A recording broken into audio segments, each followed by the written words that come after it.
일본은 수많은 식민지 건설과 전쟁으로 많은 이를 죽이고 고통스럽게 한 전범국가입니다. 그러나 두 개의 원자폭탄을 맞았다는 이유로 자신들을 피해국이라 규정합니다. 나치로부터 학살당한 유대인과 자신들을 동일선상에 두고 있습니다.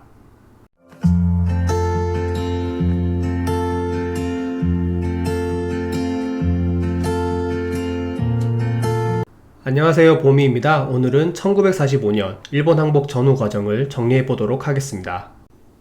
전범국가 독일은 그들이 저지른 유대인 학살에 대해 반성을 요구받았고 지금까지도 틈만 나면 세계에 사죄하고 있습니다. 최고 책임자였던 히틀러는 자살로 생을 마감했습니다. 똑같은 전범국가인 일본은 책임자 재판이 있었지만 상대적으로 처벌이 미약했습니다. 최고 책임자라 할 수 있는 일왕은 처벌도 재판도 받지 않았습니다. 전쟁할 수 있는 군대를 가질 수 없다는 내용을 담은 평화헌법만 만들어졌습니다. 승전국인 미국은 일본을 강력하게 처벌하기는커녕 그들의 부흥을 도왔습니다. 평화헌법 역시 자위대 창설로 무력화된 상태입니다. 냉전 체제가 낳은 산물이지만 미국은 지금도 중국 견제를 명분으로 일본의 극우화를 용인하고 있습니다. 일본은 역사 왜곡에 능합니다. 독도 도발과 강제징용, 간도 대학살 등 근현대 사건은 물론이고 임나 일본 부설로 대한민국의 전 역사를 왜곡합니다. 일본은 한국 전쟁을 계기로 급격한 경제 성장을 하며 본격적으로 제국주의 역사를 세탁하였습니다.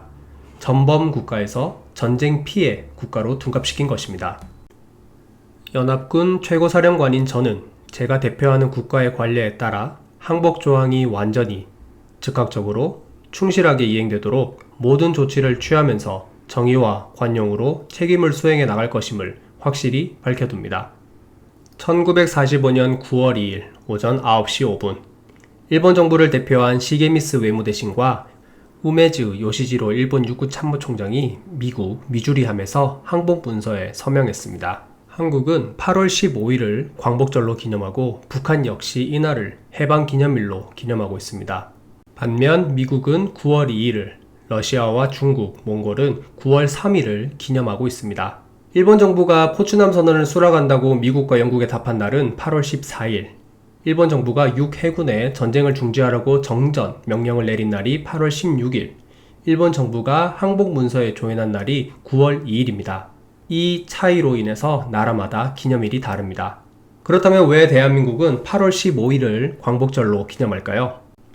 일왕이 포츠담 선언을 수락했다고 일본 국민에게 라디오 방송을 한 날이기 때문입니다. 포츠담 선언은 1945년 7월 미국과 영국, 중국 3개국 대표가 포츠담에 모여 일본 항복 조건과 일본 점령지 처리에 관해 발표한 선언입니다. 항복 조건은 제국주의적 지도세력 제거, 전쟁 범죄인 처벌, 일본 영토 제한, 한국 독립 등이 포함되어 있었습니다. 일본은 왜 8월 15일을 종전일로 정했을까요? 엄밀히 따지자면 9월 2일을 패전일로 정해야 했으나 8월 15일을 종전일로 정하며 자신들의 전범 역사를 눈속임한 거라 봐야 합니다. 1945년 초반 일본은 이오지마 전투와 오키나와 전투에서 미군에 패배했습니다. 태평양 전쟁 전투 중 가장 치열하고 잔인한 전투 중 하나였던 이오지마 전투에서 일본군 대다수는 사망 혹은 부상 후 죽었습니다. 미군도 사상자가 상당했지만 병력과 무기에서 압도적 우위로 승리했습니다. 1945년 4월 1일부터 약 석 달 동안 진행된 오키나와 전투에서도 일본은 패배했습니다. 당시 일본 내 식민지에 가까웠던 오키나와 주민들은 일본군에 강제로 이끌려 많은 희생을 당했습니다. 오키나와 전투 이전인 1945년 3월 9일에서 3월 10일 사이에는 도쿄 대공습도 있었습니다. 미군은 대량의 네이탄팜을 이용해 도쿄를 전략 폭격했습니다. 이 폭격으로 약 10만 명의 민간인이 사망하고 100만 명 이상의 이재민이 발생했습니다. 도저히 전쟁을 이어갈 수 없는 상황임에도 일본군은 결사항전을 외쳤습니다. 자살 폭격을 의미하는 가미카제 공격을 대대적으로 실시한 건 그만큼 전세가 불리했기 때문입니다. 일본군이 처음 가미카제 공격을 실시한 건 1944년 10월 25일로 자살 공격기 5대를 출격시켜 미 해군 소속 호위 항공모함 세인트로를 격침시켰습니다. 계속된 전쟁으로 일본은 전쟁 물자가 크게 부족했으나 미국은 풍부한 인력과 자원으로 일본을 거세게 밀어붙였습니다. 대부분 무기 성능도 미군이 우수했습니다. 태평양 전쟁 초기엔 숙련된 조종사들로 커버가 가능했으나 전쟁 장기화로 이들이 소모되고 전쟁 경험이 많지 않은 햇병아리들로 조종사가 채워지자 일본은 자살 공격이라도 감행해야 했습니다.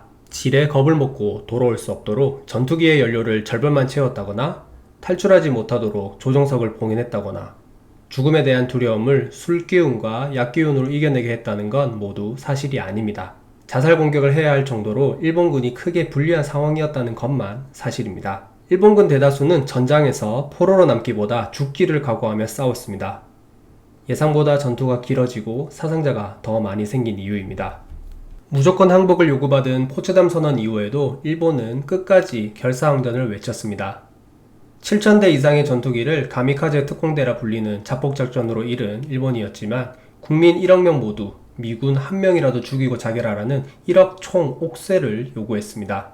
미국은 히로시마와 나가사키에 원자폭탄을 투하할 수밖에 없었습니다. 테헤란 회담에서 독일 항복 3개월 후 일본 공격에 참여하기로 양해를 얻었던 소련은 일본군 무장해제에 뛰어들었습니다. 일본 영토 중 가장 가까이 있는 홋카이도 등의 영토 확장도 꿈꿨습니다. 미국은 일본마저 소련에 항복하며 전후 세계 질서가 소련 중심으로 돌아갈 것을 경계해 재빨리 일본 항복을 받아야 했습니다. 실제 소련은 1945년 8월 8일 대일 선전포고를 하고 9일부터 공격에 들어갔습니다. 일본 내 12개 도시를 꼽았어요. 아니, 일본인들에게 문화적 의미가 큰 교토를 제외한 11곳이요. 교토는 아내와 신혼여행을 갔던 곳이기도 하죠. 1945년 당시 일본과의 전쟁에 핵무기를 사용하는 작전을 총괄하고 있던 헨리 스팀슨 미 육군 장관은 실제 영화 오펜하이머 속 대사를 했습니다.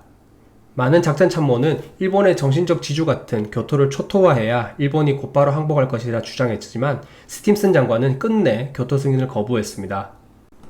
그는 실제로 교토를 좋아했고 수차례 여행 갔다고 전해집니다. 오직 스팀슨 장관의 개인적 이유로 인해 교토 공습이 무산된 게 아닙니다. 교토는 미국의 핵 투하 이전 이미 미 폭격기 공습을 많이 받았습니다. 당시 교토엔 우라늄 추출과 입자 가속기 등 핵무기 개발에 필수적인 시설을 갖춘 일본 최대 화학연구소가 있어 여러 시설들이 공습 목표가 됐습니다. 미군 처지에서는 이미 공습으로 많은 피해를 입은 대도시보다 후방 지역 중소도시를 노리는 게 낫다는 판단이 있었습니다. 민간업체를 가장해 숨어있던 군사시설이 많았기 때문입니다. 원자폭탄으로 두 도시가 처참해진 이후 8월 12일과 13일에 걸쳐 일본에서는 어전회의와 군 수뇌부 회의가 열렸습니다. 갑론을박이 벌어졌지만 일단 포츠담 선언을 받아들이지 않은 목소리가 우세했습니다. 일본 육군 수뇌부는 끝까지 항복을 거부하며 쿠데타라도 성공시켜 끝까지 미국과 싸우겠다고 결심했습니다. 8월 14일 밤 11시 30분 일왕은 무조건 항복 내용을 담은 오금 방송을 녹음했습니다. 쿠데타와 함께할 동지를 찾고 있던 일본 육군 수뇌부는 녹음 레코드 탈취를 시도했으나 도쿄 상공에 나타난 미군 폭격기로 인해 전기가 끊기면서 실패했습니다. 일본 제국 최후의 쿠데타인 궁성 사건은 군국주의 군인들의 최후의 발악이었습니다. 만약 이 쿠데타가 성공했다면 히로시마나 나가사키 이외에 다른 도시에도 원자폭탄이 떨어졌을 가능성이 큽니다. 쿠데타 주동자 한 명이 유서를 남기고 자결한 시간이 1945년 8월 15일 오전 11시. 1시간 뒤 일왕의 항복 녹음 방송이 일본 전역에 울려 퍼졌습니다. 전범 국가 일본은 패전 후 항복했습니다. 그러나 지금도 뛰어난 일본의 외교 능력은 당시에도 빛을 발했습니다. 게이샤를 동원한 침대 정치를 포함한 모든 역량을 투입해 외교전을 펼쳤습니다. 연합국은 일본을 전후 4분 아래 통치하기로 내부 결정한 상황이었습니다. 홋카이도는 소련, 혼슈는 미국, 규슈는 영국, 시고쿠는 중국이. 일본은 영국과 프랑스는 태평양 전쟁에 참가하지 않았다는 이유로, 중국은 내전을 하고 있다는 이유를 내세우며 미국을 설득했고 결국 성공했습니다. 미국과 일본은 4년 동안 전쟁을 했지만 긴 시간 동안 친구였습니다. 일본은 미국의 서부 개척을 도왔고 미국 내부엔 친미 일본인들이 많았습니다. 미군 내에도 일본계가 많았고 트루먼 대통령의 이웃도 일본인이었습니다. 트루먼은 일본인 유학생과 함께 대학 기숙사에서 생활하기도 했습니다. 미국에 있어 태평양 전쟁은 유럽의 제2차 세계대전과는 느낌이 달랐습니다. 독일과 소련을 중심으로 진행된 제2차 세계대전. 일본군의 만행은 독일 나치에 못지 않았으나 미국이 생각하는 온도 차이가 달랐습니다. 유럽 대륙에서 치열하게 다툰 제2차 세계대전은 군인과 군인이 처절하게 피를 흘리며 싸우는 보병전 중심이었으나 주로 바다와 섬에서 진행된 태평양 전쟁은 해군과 공군 중심으로 진행돼 상대적으로 참혹성이 덜 느껴졌습니다.